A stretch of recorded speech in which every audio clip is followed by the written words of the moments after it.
তো 2014 চনত নৰেন্দ্ৰ মোদী ডাঙৰীয়াই 6 মাহৰ জনজাতিকৰণৰ গ্যাৰাণ্টি লৈ চৰকাৰ গঠন কৰিছিলে। কিন্তু 6 মাহ অতিক্ৰম কৰাৰ পিছত 6 বছৰ আজি 10 বছৰ অতিক্ৰম কৰিলে, তথাপিও জনজাতিকৰণ বিষয়টো আজি নৰেন্দ্ৰ মুখৰ পৰা নোলাল। আমি শুনিবলৈ পাইছোঁ অহা 13 তাৰিখে BTCত কোকৰাঝাৰত তেওঁ আহি আছে অসম ভ্ৰমণত।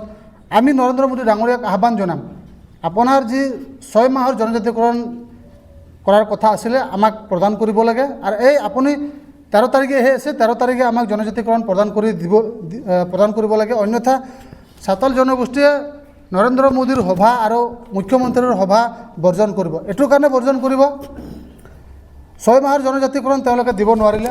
আৰু নৰেন্দ্ৰ মোদী প্ৰধানমন্ত্ৰী ডাঙৰীয়া ইমান মিছলীয়া, ইমান ঠগবাজিৰ কথা কোৱা প্ৰধানমন্ত্ৰী আৰু মুখ্যমন্ত্ৰীৰ একেই। নৰেন্দ্ৰ মোদীৰ দৰে যি ধৰণে মিছা কথা কৈছে, গতিকে ইয়াৰ প্ৰতিবাদত চাওতাল জনগোষ্ঠীয়ে অহা 13 তাৰিখৰ জনসভাৰ নৰেন্দ্ৰ মোদীৰ জনসভা বৰ্জন কৰিব আৰু এজনো চাওতাল জনগোষ্ঠীয়ে তাত অংশগ্ৰহণ নকৰিব। কাৰণ এনেধৰণৰ ঠগবাজি প্ৰবঞ্চনা কৰা প্ৰধানমন্ত্ৰী আৰু মুখ্যমন্ত্ৰীৰ কথা শুনিবৰ বাবে চাওতাল জনগোষ্ঠী আগ্ৰহী নহয়। গতিকে আমি চাওতাল জনগোষ্ঠীক আহ্বান জনাইছোঁ, 13 তাৰিখে কোনোপধ্যে কোকৰাঝাৰত যি নৰেন্দ্ৰ মোদীৰ সভা তাত চাওতাল জনগোষ্ঠীয়ে অংশগ্ৰহণ কৰিব নালাগে আৰু বৰ্জন কৰি আমি সাব্যস্ত কৰি দিব লাগিব যে নৰেন্দ্ৰ মোদীৰ বিজেপি চৰকাৰ আৰু অসমৰ মুখ্যমন্ত্ৰী হিমন্ত বিশ্ব শৰ্মাৰ বিজেপি চৰকাৰখনে চাওতাল জনগোষ্ঠীক প্ৰতাৰণা কৰাৰ ফল বিজেপিয়ে ভুগিবই লাগিব। গতিকে আমি আহ্বান জনাম যাতে অনাগত দিনত নৰেন্দ্ৰ মোদীৰ যদি 13 তাৰিখে ভ্ৰমণ কৰিব, এই 13 তাৰিখৰ ভ্ৰমণকালত তেওঁ জনজাতিকৰণ বিষয়টো উত্থাপন হ'ব লাগিব বা তেওঁৰ মুখৰ পৰা ওলাব লাগিব। আৰু যদি তেওঁ জনজাতিকৰণ বিষয়টো তাৰ মুখৰ পৰা নোলায় বা মুখ্যমন্ত্ৰীৰ মুখৰ পৰা নোলায়, তেতিয়াহ'লে অনাগত দিনত নিৰ্বাচনী প্ৰচাৰকেই হওক বা চৰকাৰী অনুষ্ঠানতেই হওক, নৰেন্দ্ৰ মোদী ডাঙৰীয়া আহিলে অসমত আমি তেওঁক কলা পতাকাৰ যোগেদি আমি তেওঁক প্ৰতিবাদ সাব্যস্ত কৰিম বা অসমৰ মুখ্যমন্ত্ৰীয়েও চাওতাল জনগোষ্ঠীৰ কলা পতাকাৰ প্ৰতিবাদীৰ সন্মুখীন হ'ব লাগিব। দ্বিতীয়তে অশোক সিংহাল ডাঙৰীয়াৰ কোকৰাঝাৰৰ সমষ্টি বা কোকৰাঝাৰৰ গাৰ্জেন মিনিষ্টাৰ, তেওঁক আমি গোসাইগাঁও সমষ্টিত, আমি বিধানসভা সমষ্টিত সংখ্যাগৰিষ্ঠতা আছিলোঁ চাওতাল জনগোষ্ঠী হিচাপে, কিন্তু ডিলিমিটেশ্যনৰ ফলত চাওতাল জনগোষ্ঠীক মাইনৰিটি কৰা হ'ল, চাওতাল জনগোষ্ঠীৰ ভোটাধিকাৰ ছিন্ন ভিন্ন কৰা হ'ল। এয়া অশোক সিংহালৰ কাৰ্য আমি তীব্ৰ আকাৰে গৰিহণা জনাইছোঁ। আৰু অশোক সিংহালে যিহেতু নিৰ্বাচন আহিছে, তেওঁ প্ৰচাৰত আহিব, অশোক সিংহালক আমি কলা গামোচাৰে সম্বৰ্ধনা জনাবৰ বাবে চাওতাল ছাত্ৰ সন্থাই সাজু হৈ আছোঁ, চাওতাল জনগোষ্ঠী সাজু হৈ আছে। গতিকে তেওঁ আমাৰ লগত গাদ্দাৰী কৰিছে, তেওঁ চাওতাল জনগোষ্ঠীক বিকৃত কৰিছে, চাওতাল জনগোষ্ঠীক ৰাজনৈতিকভাৱে হত্যা কৰিছে। গতিকে অশোক সিংহাল ডাঙৰীয়াৰ এনে কাৰ্যক চাওতাল ছাত্ৰ সন্থাই আমি তীব্ৰ আকাৰে গৰিহণা জনাইছোঁ আৰু মুখ্যমন্ত্ৰীয়ে ইয়াত সহমত জনাইছে। গতিকে মুখ্যমন্ত্ৰী গৰিহণাৰ যোগ্য। লগতে ইয়াত UPPL এলায়েন্সত আছিল, UPPL দৃষ্টিগোচৰ হ'ব লাগিছিল যে গোসাইগাঁও সমষ্টিত চাওতাল অধ্যুষিত অঞ্চল, এই চাওতাল জনগোষ্ঠীসকলক বিভিন্ন ঠাইত পৰ্বতঝৰাত, দতমাত, বাওখুংৰিঙত তেওঁলোকক হস্তান্তৰ কৰা হ'ল তেওঁলোকৰ ভোটাধিকাৰ। গোসাইগাঁৱত তেওঁলোকক মাইনৰিটি সজোৱা হ'ল আৰু কোনোবা এটা বিশেষ জনগোষ্ঠী গোসাইগাঁৱত মাইনৰিটিৰ পৰা মেজৰিটিলৈ অনা হ'ল, তেওঁলোকক ইফাল নকৰাকৈ তেওঁলোকক বৰঞ্চ গোসাইগাঁৱত অন্তৰ্ভুক্ত কৰা হ'ল। সেয়া আমি দুখ প্ৰকাশ কৰিছোঁ। অনাগত দিনত গোসাইগাঁও উদ্ধাৰ অভিযান চাওতাল ছাত্ৰ সন্থাই অব্যাহত ৰাখিব আৰু চাওতাল ছাত্ৰ সন্থাই স্পষ্ট কথা, বিজেপিয়ে এনেধৰণৰ প্ৰতাৰণা কৰাৰ ফল এইবাৰ নিৰ্বাচনত ভুগিব লাগিব।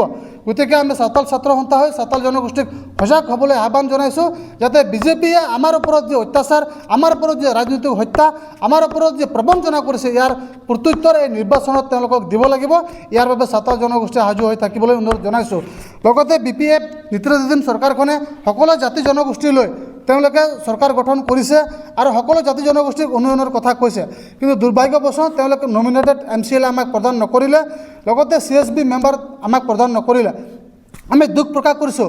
অত্যন্ত খিলঞ্জীয়া আৰু অত্যন্ত জনবহুল BTCত চাওতাল জনগোষ্ঠীত আছে, তথাপিও এই চাওতাল জনগোষ্ঠীক প্ৰবঞ্চনা প্ৰতাৰণা কৰিছে এই BPF চৰকাৰখনে। আৰু এই BPF চৰকাৰখনক আমি উনুকিয়াই দিব বিচাৰিছোঁ। তেওঁলোকে আমাক কৈছে যে আপোনালোকে মৰম দিয়া নাই, তাৰ কাৰণে মৰম আমিও দিয়া নাই। ঠিক আছে, আমি 17 বছৰ কাক মৰম দিছিলোঁ? 17 বছৰ আমি কাক মৰম দিয়াৰ ফলত BPF চৰকাৰে 17 বছৰ শাসন কৰিলে? 17 বছৰত আপোনালোকে কি আমাক প্ৰদান কৰিলে? বদন হাজদা BTCৰ স্বাক্ষৰকাৰী আছিলে, তেওঁৰ পৰিয়ালে চাকৰি নাপালে, তেওঁৰ ষ্টেচু নবনাল, আপোনালোক তেতিয়া ক'ত হৈ আছিলে? গতিকে BPFৰ এনেধৰণৰ মন্তব্যক আমি গৰিহণা জনাইছোঁ আৰু BPFক এনেধৰণৰ কাৰ্যকলাপৰ ফলত অনাগত বিধানসভা নিৰ্বাচনত যে BPF ইয়াৰ ফল ভুগিব লাগিব সেই কথা নিশ্চিত।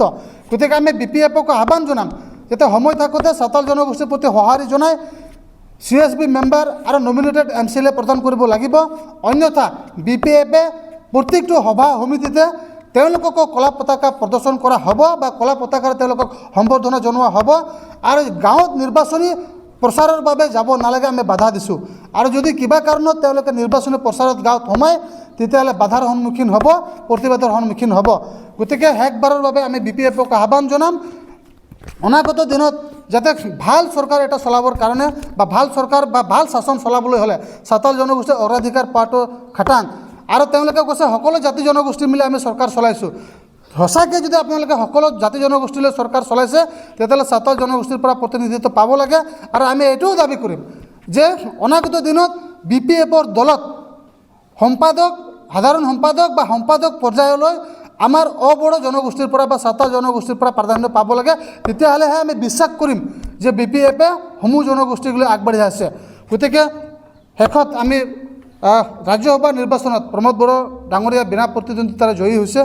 তেওঁ শুভেচ্ছা জনাইছোঁ ছাত্ৰ ছাত্ৰৰ সন্থাৰ পৰা। আমি আশা কৰিম যে প্ৰমোদ বড়ো ডাঙৰীয়া খুব এটা গভীৰ ৰাজনীতিবিদ, খুব আদৰ্শগত থকা ৰাজনীতিবিদ। তেওঁ সাঁওতাল জনগোষ্ঠীৰ জনজাতিকৰণ বিষয়টো ৰাজ্যসভাৰ মজিয়াত উত্থাপন কৰিব। আৰু ৰাজ্যসভাত যিহেতু সাঁওতাল জনগোষ্ঠীৰ জনজাতিকৰণ বিলটো উপঙি আছে, তাতে টেবুল হৈ আছে। গতিকে বিচাৰ বিবেচনা কৰি প্ৰমোদ বড়ো ডাঙৰীয়া সেই বিলৰ ওপৰত আলোচনা কৰি এই বিলত সমৰ্থন জনাব। আৰু আমিও UPPL দল বা প্ৰমোদ বড়ো ডাঙৰীয়াক অনাগত দিনত সমৰ্থন জনাম। গতিকে প্ৰমোদ বড়ো ডাঙৰীয়ালৈ শুভেচ্ছা থাকিল আৰু আহ্বানো থাকিল যাতে সাঁওতাল জনগোষ্ঠীৰ জনজাতিকৰণ বিষয়টো ৰাজ্যসভাৰ মজিয়াত পৰি থকা বিলটো যাতে প্ৰমোদ বড়ো ডাঙৰীয়া, ৰুণগৌৰা নাৰ্জাৰী আৰু জয়ন্ত বসুমতাৰী ডাঙৰীয়াই যাতে হুমিল মিলেৰে এই বিলটোক প্ৰতি সমৰ্থন জনায়, তাৰ বাবে আমি আহ্বান জনাইছোঁ।